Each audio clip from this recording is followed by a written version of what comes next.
Hey everybody, I'm Brian, and this is Mikey, and we are here in Long Beach visiting from New York City to do the Musical Theater West production of Annie. Clearly, Mikey plays Sandy. He is about 8 years old, and he's a mutt. Everybody asks what kind of dog he is. He's a mutt. I'd say he's probably Wolfhound, Airedale, Terrier mix, and I said I think he's about 8 just because we rescued him. I work for William Berloni Theatrical Animals. We're based out of New York and Connecticut, and it was founded and is owned and operated by Bill Berloni, who trained the very first Sandy in the musical Annie when it was being workshopped and first written and produced in 1976. Hey Mikey, come here. Can I lie down? Good boy. Oh, let's scooch you around. There you go. Here, you take it easy and I'll talk about you, okay? Okay. So I work for Bill Berloni, who trained the very first Sandy for Annie in 1976, when Annie was being produced and written and workshopped at the Goodspeed Opera House in Connecticut. Then in 1977, it went to the Kennedy Center with our Miss Hannigan, Andrew McCardle, in the role of Annie. And since then, that's become Bill's career. He started off as a 19-year-old apprentice in the scene shop at Goodspeed, and Michael Price, who's the artistic director and producer, said, "Hey kid, do you want your equity card?" Well, Bill thought that he saw his potential as an actor and wanted to give him his equity card because he was a brilliant actor. It was really a trick to get this 19-year-old kid to train a dog to play Sandy in the musical Annie. So, hey, what are you eating? So ever since then, we only use rescue animals, whether it's Sandy in Annie or Toto in The Wizard of Oz.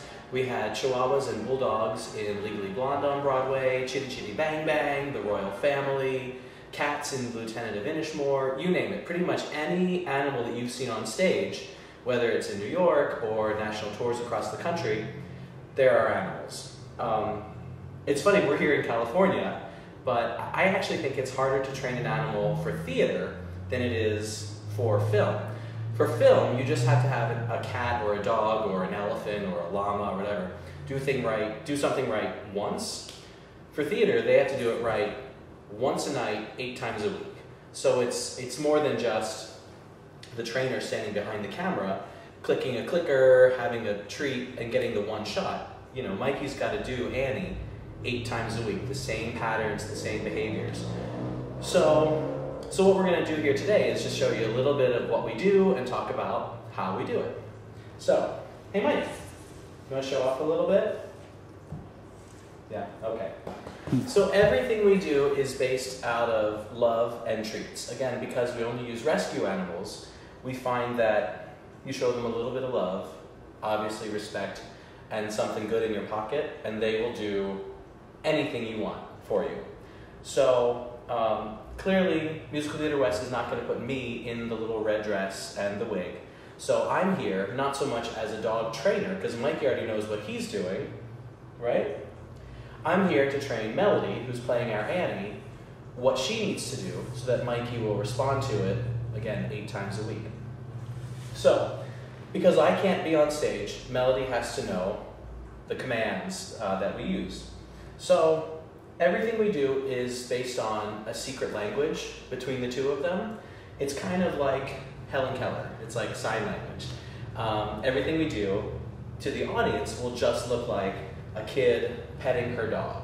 But depending on where she pets him, how she pets him, when she pets him, they all mean different things. So I'm not going to give away all of our secrets here today, but I'll show you a few, because obviously I want you to be surprised when you see the show. But kind of a basic is you have a treat in your hand, and clearly he's interested in it. So it's kind of like the old Bugs Bunny cartoons where you see the carrot being dangled, and it's really simple. You can do this with your dog at home. So if I want Mikey to sit up, we take the treat, and I just say, Mikey, up, right under his chin. Simple. His nose follows the treat. Mikey down. Same thing. And then he gets the treat. That's simple. You can try that at home. But then everything else that happens in the show, from Mikey, staying there, sitting next to Annie when she's singing Tomorrow, to crossing stage by himself.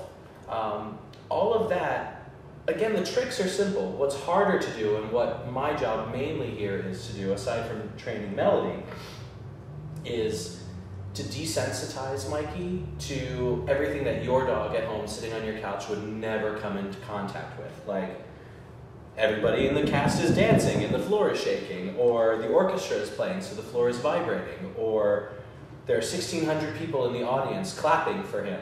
We had to get him to the point where he doesn't care that you guys are out there. He loves it, he loves the applause, but just like an actor is in a scene and talking to their scene partner and doesn't look out at the audience, Mikey doesn't look out at the audience either. He doesn't care. He's done this show so many times that he's there to be a scene partner for the little redhead. So it's kind of fun. I mean, it's great. Obviously, we're thrilled to be here in California, and we kind of think of it as the real Annie story. The story of Annie is this orphan gets plucked out of the orphanage, and she ends up in Daddy Warbucks' mansion.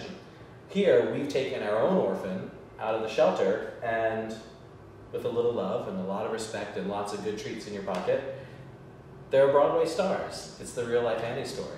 So, one more quick thing to leave you with. Mikey's so good at Annie, he knows his lines. There are commands if I want him to speak. I'll show you. Mikey, Mikey, speak, speak, speak. Good boy. That's the command. However, in the Hooverville scene, hey Mike. Mikey knows his line. He knows the line that his bark comes after. So all I have to do is say, hey Mike. All right. All you bums out of here. And he knows his trick. Isn't that cool? So that's it. That's like the tip of the iceberg. Everything else you have to see when you come see the show at Musical Theater West. Right? Bye guys.